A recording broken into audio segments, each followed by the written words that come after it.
Suppose म कुनै नेपाली अफिसमा गएको छु कुनै डिलिङको लागि र त्यहाँ भएको अफिसरसित hi buddy how are you भनेर त्यसलाई हक गर्छु र अचानक किस गर्छु। एकॉर्डिङ टु अमेरिकन कल्चर त्यस्तो अवस्थामा त्यो अफिसर अक्वर्ड फिल गर्दछ र त्यहाँबाट भगाइ पनि दिन्छ किनभने त्यो नेपाली कल्चरमा पर्दैन। नमस्कार साथीहरू, यस भिडियोमा हामीले बीबीएस थर्ड इयर बिजनेस इन्भाइरोमेन्टको 5 नम्बरको चैप्टर सोसियो कल्चरल इन्भाइरोमेन्ट सामाजिक सांस्कृतिक वातावरणको बारेमा पढ्नेछौँ।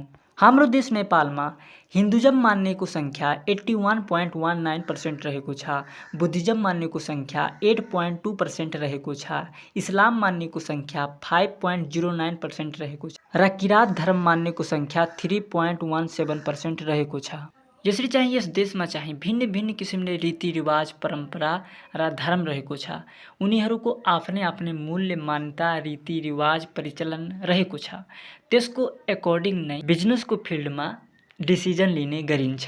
यहाँको रीतिरिवाज अनुसार कुनै पनि कन्भर्सेसन ग्रिटिङबाट हात जोडेर ग्रिटिङबाट सुरु हुन्छ। सामाजिक र सांस्कृतिक वातावरण एउटा चाहिँ सशक्त वातावरणीय तत्त्व हो जसले व्यवसायलाई प्रत्यक्ष र अप्रत्यक्ष प्रभाव पारेको हुन्छ।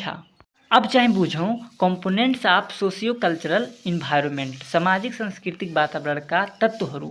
मानिसको सामाजिक परिवेशमा रहेको सम्पूर्ण तत्त्वलाई सामाजिक सांस्कृतिक वातावरण तत्त्व भनिन्छ। संस्कृतिले समाजको प्रवृत्तिलाई उभारेर अगाडि राख्दछ र त्यहाँबाट मानिसको गुण र स्वभावको बारेमा पनि विश्लेषण गर्न सकिन्छ। पहिलो कम्पोनेन्ट चाहिँ हो एटिट्युड दृष्टिकोण। मानिसको वस्तु विचार घटना र कार्यप्रति मानिसको व्यक्तिगत विचारधारालाई दृष्टिकोण भनिन्छ। जस्तै हिन्दू समाजले भनिरहेको छ गाई मार्नु अपराध हो, गाईलाई खानु हुँदैन, तर अन्य धर्म मुस्लिम धर्मले भन्छन् गाई खानुपर्छ र गाई नेसेसरी खानको लागि एउटा आहार हो। यसरी चाहिँ हरेक व्यक्तिको आफ्नो विचारधारा हुन्छ, पनि एउटा सांस्कृतिक तत्त्व हो, कम्पोनेन्ट्स हो। दोस्रो कम्पोनेन्ट हो विश्वास। त्यसको फ्यामिलीको कारणले गर्दा, साथीभाइको कारणले गर्दा, शिक्षाको कारणले गर्दा र अन्य वातावरणीय तत्त्वको कारणले गर्दा मान्छेमा फरक फरक किसिमको सोच्ने क्षमता र समझने क्षमता हुन्छ। त्यसलाई विश्वास भनिन्छ। हरेक व्यक्तिको हरेक वस्तुलाई अलग अलग किसिमको पर्खाइ हुन्छ, त्यसको सोच र बुझाइ हुन्छ। अब चाहिँ हेर्नुहोस् विश्वासको पनि विशेषता छ। विश्वासले के कुरामा डेभलप गर्दछ। पहिला पर्सनालिटी, फेरि त्यसको एक्टिभिटी त्यसै अनुसार हुन्छ, त्यसपछि अस्थायी प्रकृति पनि त्यस्तै भइहाल्छ।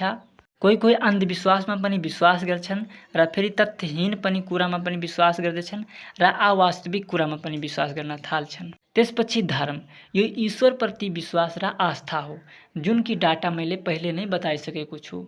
हिन्दू कति छन्, इस्लाम कति छन्, किराती कति छन् र यसरी ती धार्मिक अवस्था कस्तो छ, उनीहरूको मेलमिलाप कस्तो छ, ती धर्महरू आपसमा लडिरहेका छन् या शान्तिपूर्वक बसिरहेको छन्, त्यस्तो कुरामा पनि विश्लेषण गर्नु पनि जरुरी हुन्छ। त्यसपछि अर्को कम्पोनेन्ट हो भाषा।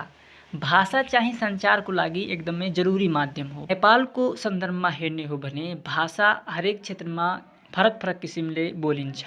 मैथिली, थारू, अवधी, तमाङ, मगर, गुरुङ, पहाडी, नेवारी, अन्य भाषाहरू बोल्ने गरिन्छ। यसरी ठाउँ र क्षेत्र अनुसार त्यसै अनुरूप पनि व्यवसाय सञ्चालन हुनुपर्दछ। त्यसपछि आउँछ एजुकेसन, शिक्षा। यो चाहिँ ज्ञान र सिपको एउटा सागर हो। शिक्षाले विकासको चरम चोटीमा पुर्याउँछ। 2018 को डाटा अनुसार नेपालको साक्षरता दर 67.9% थियो, अर्थात् नेपाल अझै पनि पूर्णतया शिक्षित भएको छैन। उच्च शिक्षाले मान्छेलाई चतुर र ज्ञानवान बनाउँछ, इमान्दार र शान्तिवान बनाउँछ। अब चाहिँ हेर्नुहोस् नेपालमा कुन शिक्षा सुविधाको व्यवस्था छ। पहिलो हो विज्ञान तथा प्रविधि, दोस्रो व्यवस्थापन, तेस्रो हो मानकीवी, फेरि शिक्षा एजुकेसन, फेरि ल कानुन, फेरि इन्जिनियरिङ छ, चिकित्सा शास्त्र, वन विज्ञान, कृषि तथा पशुपालन विज्ञान, संस्कृति, आयुर्वेद र अन्य शिक्षा दिने गरिन्छ। त्यसपछि हो फ्यामिली स्ट्रक्चर, परिवार संरचना। नेपालको सन्दर्भमा पुरुष प्रधान राष्ट्र हो। नेपालको परिवारमा चाहिँ चाहे बाहिरीको निर्णय चाहिँ पुरुषले लिने गर्दछन् र घर गृहस्थीको लागि महिलाले निर्णय लिने गर्दछन्। अर्थात् रुपियाँ पैसा कमाउने जिम्मा पुरुषको हुन्छ र घरको काम सम्हाल्ने जिम्मा महिलाको हुन्छ। तर अबको समय चाहिँ परिवर्तन भइरहेको छ। महिलाहरू पनि पढेर लेखेर निर्णय लिने गरिरहेका छन्, आफ्नो करियरलाई डेभलप गरिरहेका छन्, उनीहरू पनि रोजगारी गरिरहेका छन्, जब गरिरहेका छन्। नेपालको सन्दर्भमा फ्यामिलीको श्रेणी हुन्छ। पहिलो हो अप्पर क्लास, फेरि मिडियम क्लास, फेरि लोअर क्लास फ्यामिली हुने गर्दछन्। अप्पर क्लास चाहिँ जमिनदार हुन्छन्, धनी हुन्छ, बिजनेसम्यान हुने गर्दछन्। तर मिडियम क्लास चाहिँ डाक्टर, इन्जिनियर र अन्य पेसामा लागेका व्यक्तिहरू हुन्छन्। तर लोअर क्लास चाहिँ मजदुर हुन्छन्, साना व्यवसाय हुन्छन्, साना किसान हुन्छन्। लास्ट चाहिँ कम्पोनेन्ट हो सोशल अर्गनाइजेसन, सामाजिक सङ्गठन। समाजलाई, धर्मलाई उचित ढङ्गले सञ्चालन गर्ने पनि सङ्गठन हुने गर्दछन्, जसलाई धार्मिक सङ्गठन, जातीय सङ्गठन, पेसागत सङ्गठन, शैक्षिक सङ्गठन, सांस्कृतिक सङ्गठन गरी सङ्गठन निर्माण भएको हुन्छ।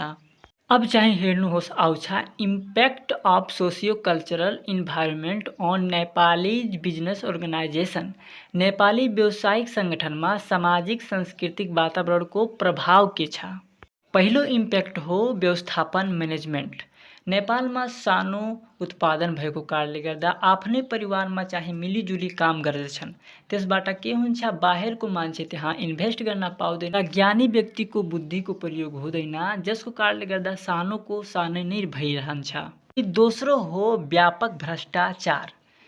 नेपालमा अझै पनि नेपोटिजम रहेको छ, अर्थात् बुवाको पदलाई छोराछोरीले लिने र आफ्नो सत्ता र पावरको प्रयोग गरेर ठुलो व्यक्तिले आफ्नो छोराछोरीलाई त्यो पोस्ट दिलाउँछन्, जसको कारणले गर्दा नेपालको समृद्धि उस्ताको उस्तै हुन्छ। ज्ञानी व्यक्ति, सिपमूलक व्यक्ति चाहिँ उचित पोस्ट पाउँदैनन्। कर्मचारीहरू आफ्नो व्यक्तिगत हितको लागि काम गरिरहेको छन्, न कि समाज कल्याणको लागि काम गरिरहेको छन्। यसरी नेपालमा व्यापक भ्रष्टाचार पनि अझै रहेको छ। त्यसपछि अर्को हो जेन्डर डिफरेन्स। लैङ्गिक भिन्नताको कारणले गर्दा महिलाको कम सहभागिता, पुरुषको बढी सहभागिता भएको कारणले गर्दा इम्प्याक्ट पर्दछ। फेरि सोशल रिस्पोन्सिबिलिटी, सामाजिक उत्तरदायित्व कम भएको कारणले गर्दा। फेरि मोडर्नाइजेसन, अरूको संस्कृतिलाई अडोप्ट गरेर हाम्रो जुन देशमा ह्याप्पी बर्थडेको परम्परा आएको छ त्यो सबै फोरेन कल्चर हो। लुगा लगाउने स्टाइलमा परिवर्तन आएको छ, विवाह गर्ने स्टाइलमा परिवर्तन आएको छ। अर्थात् आफ्नो कल्चरलाई बिस्तारै मान्छे बिर्स्दै गइरहेको छन्, देखावटीको लागि मात्र यो गरिरहेको छन् र मोडर्न बन्नको लागि मात्र यो गरिरहेको छन्। त्यसपछि हो लेक अफ प्लानिङ, योजनाको कमीको कारणले गर्दा। फेरि वर्क फोर्स डाइभर्सिटी, कार्य विविधताको कारणले गर्दा। त्यसपछि हो कार्यप्रति दृष्टिकोण, एटिट्युड टुवर्ड्स वर्क। कार्यप्रतिको दृष्टिकोण चाहिँ नकारात्मक हुन्छ, इमान्दारिताको अभाव हुन्छ, काम गर्नमा ढिलाइ, सुस्तीको कारणले गर्दा पनि इम्प्याक्ट पर्दछ। त्यसपछि परिवर्तन विरोध, अरू देश पनि आफ्नो कामलाई, आफ्नो सिपलाई लगातार परिवर्तन गरिरहेको छन्, तर नेपालको सन्दर्भमा केही पनि छैन, जस्ताको त्यस्तै नै रहेको छ।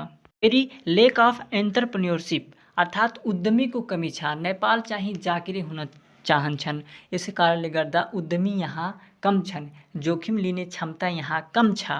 त्यसपछि प्रेजेन्ट ओरिएन्टेडेड छन्, वर्तमानमुखी, वर्तमानको बारेमा सोचिरहेको छन्, खाने बस्ने, तर भविष्यको परिवर्तनमा कुनै पनि फोकस छैन, अगाडि बढ्ने कुनै पनि फोकस छैन। त्यही भएर नेपालको सन्दर्भमा चाहिँ तरक्की, विकास पोसिबल छैन। यस च्याप्टरमा यति मात्र थियो। आई होप यो भिडियो तपाईँलाई मन पर्यो होला। मन परेमा सब्सक्राइब गरेर सेयर पनि गर्नुहोला।